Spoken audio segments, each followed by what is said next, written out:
पाकिस्तान से भागकर आई सीमा हैदर से पिछले कुछ दिनों में यूपी एटीएस ने लंबी पूछताछ की। इस पूछताछ में सीमा हैदर ने क्या क्या बताया, जासूस और एजेंट होने की बातों पर सीमा हैदर का क्या जवाब है, भारत में ही रहने को लेकर सीमा हैदर की फ्यूचर प्लानिंग क्या है, सचिन के साथ सीमा हैदर ने क्या नए प्लान बनाए। आज मैंने सीमा हैदर और सचिन से बातचीत की। एटीएस से पूछताछ के बाद सीमा हैदर पहली बार कैमरे पर आई और उसने इस बातचीत में बहुत सारी इंपॉर्टेंट बातें बताई। उसको जासूस कहा जाता है तो उसको क्या महसूस होता है, क्या वो भारत छोड़कर जाएगी, क्या सचिन उसको छोड़ने का प्लान बना रहा है, दुबई में उसके बार डांसर होने का सच क्या है, ये सारी चीजें आज उसने इस इंटरव्यू में बताई। लेकिन इस लव स्टोरी में एक बड़ा ट्विस्ट भी आ गया है। पहले उसके बारे में एक हिस्सा देखिए, फिर आगे की बात करता हूं। इस वक्त सीमा और सचिन दोनों हमारे साथ सीधे जुड़ रहे हैं। सीमा जी और सचिन जी, बहुत स्वागत आपका टाइम्स नाउ नव भारत पर। इस वक्त आप दोनों कैसे हैं, पहले ये बताइए। धन्यवाद सर, हम ठीक है सर, थैंक यू सर। क्योंकि पिछले 2 दिन से थैंक यू सर, हम भी ठीक है सर, दोनों ठीक है। पिछले 2 दिन से आप जो है वो लगातार पूछताछ के लिए जा रही थी, तो देश भर में चर्चा थी कि सीमा कहाँ चली गई, पाकिस्तान वापस चली गई, कहीं भाग गई, कहीं छुप कर बैठ गई। फिर पता चला आपसे इंटरोगेशन चल रही है, आपसे पूछताछ चल रही है। 2 दिन में क्या क्या हुआ है आपके साथ?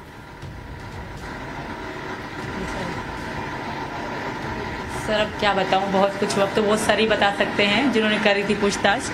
बट मैं ये कहूँगी कि हर चीज़ हुई थी, शुरू से पैदा होने से लेकर आज दिन तक मेरी हर पूछताछ की गई सर, छोटी बड़ी हर बात पे मैंने गौर से पूछा गया।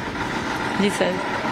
तो आपको घबराहट नहीं हुई? इस तरह से सवाल जवाब पुलिस के सामने बैठकर आपने पहले तो देखा नहीं होगा।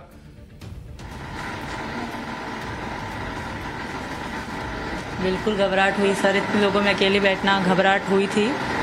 पर सर सच तो सच होता है ना, सच वो चीज़ है। अगर मैं इतना सब झूठ बोलूँ मेरी टांगे कांपने लगती हैं सर, इतना सब झूठ बोल टांगे कांपती हैं बिल्कुल। पर मैं सच बोलती थी, मुझे विश्वास था कि भाई सच तो सच होता है। अब भी मैं विश्वास के साथ लोग कहते हैं इतना मतलब तुम ऐसे कैसे बोल लेती, क्योंकि सच ही बोलती हूँ सर। और मुझे यकीन है सच की जीत होती है, जहाँ तक मुझे पता है। इंसान कितना भी कोशिश कर लेना, ऊपर जो भगवान बैठे हैं वो देखते हैं और सच का साथ वही देते हैं। थोड़ा हमारे दर्शकों के लिए भी बताइए, आपसे क्या क्या पूछा गया वहां पर?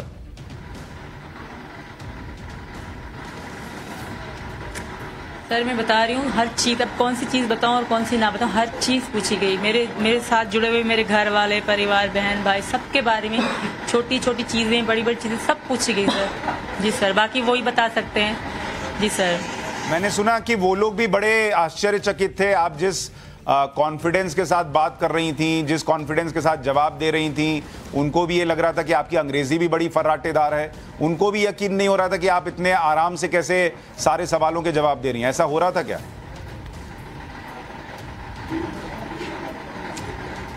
सर पहली बात तो अंग्रेजी में कोई सवाल किया नहीं गया, हिंदी में ही पूछ रहे थे और हिंदी उर्दू में ज़्यादा फ़र्क नहीं है, तो मैं जवाब दे रही थी। पर इसका मतलब कॉन्फिडेंस तो डर भी था, क्यों झूठ बोलूं, पर सच में ताकत होती है सर, इतना मुझे यकीन था सर। अच्छा एक बात और बताइए, सचिन बैठिए थोड़ा, कहाँ जा रहे हैं? इनको बैठाइए, आप बैठने बोलेंगी तो बैठ जाएंगे, थोड़ा सा बैठने बोलिए। मैं ये कह रहा हूँ, मुझे ये बताइए कि अभी 2 दिन पहले या कुछ दिन पहले तक आप सीमा भाभी थी, अचानक से आप सीमा भाभी से जासूस में कन्वर्ट हो गई हैं।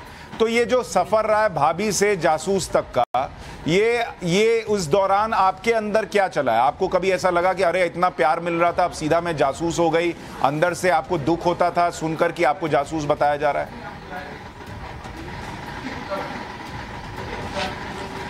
सर दुख कैसे नहीं होगा जब आपका इरादा ही ऐसा ना हो। सुन के ये कह के विश्वास सच होता है, ये कह के मैं थक गई थी। पर अब भी आगे जो होगा सर, जो कानून कहेगा मैं वैसे ही करूंगी। बाकी ऐसी कोई बात नहीं, मेरा मकसद प्यार था, सिर्फ प्यार था सर। धन्यवाद। अब कहा जा रहा है आपको पाकिस्तान वापस जाना पड़ सकता है? हो गई सर, हो गई।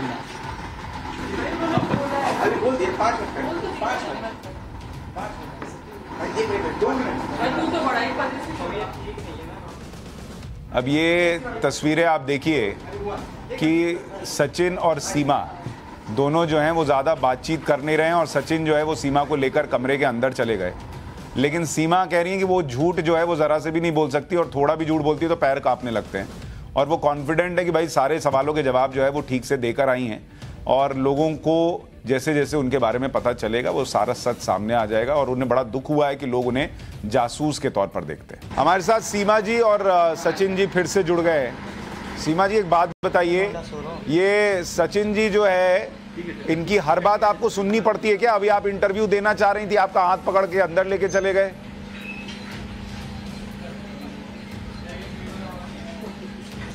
सर इनकी भी मजबूरी है, क्या करें? यहाँ भी आप देखिए उनको बचा ही रही। अब क्या कहें, बस इनकी मजबूरी है ना। सर मुझे पता है, तभी तो कह रही हूँ। अच्छा सचिन जी, ये बताइए, इंसान के हाथ में नहीं होती। सचिन जी ये बताइए कि अभी जो सीमा भाभी थी वो अचानक से अब सबकी नज़र में जासूस हो गई। कई लोग सवाल पूछ रहे हैं, आपके आस पड़ोस में क्या माहौल है? आप कितने प्रेशर में हैं? कहा जा रहा है सीमा को वापस जाना पड़ेगा।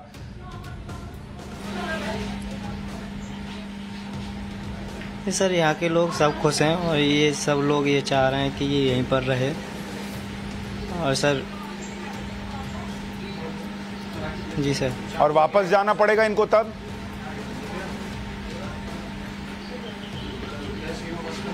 सर वो तो बाद की बाद में देखी जाएगी, आज देखेंगे बाद में। अगर जाना भी पड़ेगा तो हम खैर कानून के खिलाफ नहीं जा सकते, उसके बाद जो होगा सो होगा ही सर। सीमा जी, वो तो कह रहे हैं कि जाना पड़ेगा वापस, तो जाना पड़ेगा, फिर क्या करेंगी आप? सीमा जी,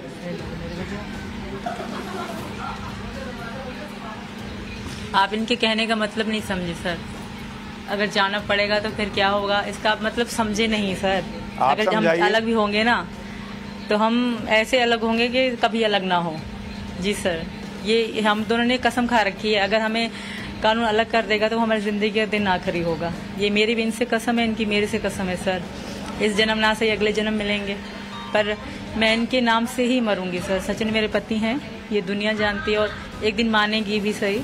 तो जैसे कि मैं यहाँ हूँ, अब यहाँ से तो मेरी लाश ही जाएगी, इतना तो मुझे भी यकीन है खुद पे कि सचिन के बगैर तो मैं एक पल फोन पे, जब फोन पे दोस्त थे तब इनके बगैर मैं, जब ब्लॉक करते थे तब मैं ना रह पाती थी। अब तो मेरे पास ऐसा कोई, तब तो उम्मीद थी कि हाँ एक दिन हम मिलेंगे। अब तो सारी उम्मीदें ही खत्म हो जाएंगी सर, तो क्या करेंगे जी के। और इतनी दुखों के बाद, इतनी मुश्किलों के बाद भी आखिर में यही मिलेगा कि मुझे वापस जाना पड़ेगा। और वहाँ भी तो मौत ही तो रखी है, वहाँ कौन से मेरी ज़िंदगी या फूलों के हार पड़े हैं कि आ जाए सीमा, हम इसको स्वागत करेंगे। वहाँ भी तो जिल्लत की ज़िंदगी और जिल्लत की मौत है। पर ये तो आप कह रही हैं सीमा जी कि आप जान दे देंगी, सचिन जी तो नहीं कह रहे हैं। सचिन जी, आप भी जान दे देंगे अगर अलग होना पड़ा तो? मेरे कहने का मतलब यही था सर, जो इसने बोला है, कहने का मतलब मेरा यही था। बाद की बाद में होगा जो होगा, यही था मेरा कहने का मतलब। सचिन जी, मैं आपसे पूछ रहा था कि सीमा जी तो कह रही हैं कि वो जान देने को तैयार हैं, अगर आपसे अलग होना पड़ा वो उनकी ज़िंदगी का आखिरी दिन होगा। आप कह रहे हैं कि जो होगा, वो देखा जाएगा। सर मेरा भी कहने का सर, हाँ तो सर मेरे कहने का भी मतलब यही था कि अगर हम दोनों बिछड़ते हैं या वो ये वहाँ जाती है तो सर ना तो ये जिंदा रहेगी ना मैं रहूँगा सर। अच्छा सीमा जी, लेकिन आपके 4 बच्चे भी तो हैं, उनका क्या होगा फिर? सर अगर मैं वहाँ जाऊँगी, वहाँ जब मुझे जिल्लत की मौत देंगे तब उनका क्या होगा सर? तब उनका क्या होगा सर? तब तो वहाँ हर कोई इनको और गलत बोलेगा, मेरी बेटियों को, मेरे बेटे को, उनका तब क्या होगा? पर सीमा जी, हमने पाकिस्तान से कुछ रिएक्शंस आए, वो शायद यहाँ के लोगों को वो कह रहे हैं कि वो आपके बच्चों को अपनाने को तैयार है, वापस बुलाने को तैयार है। उनको दिक्कत आपसे है सर। कोई कुछ नहीं करेगा सर, गैरत की बात पे सब कुछ शुरू हो जाए। कोई कानून भी वहाँ नहीं चलता, कोई कानून बलोच कौम में कोई कानून नहीं चलता, वहाँ के सरदारों का चलता है, और सरदार गैरत की बात ही का चलती है वहाँ पे सर। जब मैं रह के आई हूँ, मुझे पता है, तो क्या मैं झूठ कहूँगी सर? भले पता किया जाए, जेकमाबाद के गांव, इन यहाँ जो गांव है जहाँ से हम रहते हैं, उनका पता किया जाए सर, फिर कोई फैसला लिया जाए, क्योंकि वहाँ पे यही सिस्टम चलता है कारोकारी का। और मुझे नहीं लगता कि मेरा कोई वहाँ जीवन होगा, और वहाँ के पाकिस्तान गवर्नमेंट कुछ भी नहीं कर सकती। क्योंकि वहाँ गैरत की बात पे सर कोई कुछ नहीं बोलता, और इस वक्त गैरत की बात है, अना की बात चल रही है वहाँ पे। मेरे लिए तो दोनों ही, मतलब अगर यहाँ हूँ। सीमा जी मुझे ये बताइए, आपको जेल में जिंदा तो रहेंगे, वहाँ तो पता नहीं क्या हो जाएगा सर। सीमा जी मुझे ये बताइए, आपको कभी कभी रोना नहीं आता? आप जिस परिस्थिति में फंस गई हैं, यहाँ आपको जासूस कहा जा रहा है, वहाँ आपको गद्दार कहा जा रहा है। सिर्फ रोना, हमें रात को नींद नहीं आती मुझे, मेरे पति को। जब मैं अपने बच्चों की तरफ देखती हूँ ना, तो वो मुझे पता है सर, मैं माँ भी तो हूँ, मैं यहाँ सही होके बैठती हूँ। क्योंकि शायद लोग ऐसा ना समझे सीमा पाकिस्तान जाने के लिए रो रही है, मैं इसलिए नहीं रोती सर। बाकी जो हम पे बीतती है उसको सिर्फ हमें ही पता है सर। जिस तरह मैं कभी उधर भागती हूँ उधर भागती हूँ, ये हमारी जिंदगी नहीं है सर। लेकिन अब आपका क्या होगा? मान लीजिए आपको सरकार ने जेल में डाल दिया, क्योंकि अगर नियम के तहत आपको यहाँ नागरिकता नहीं मिल पाई और जेल में डाल दिया, तब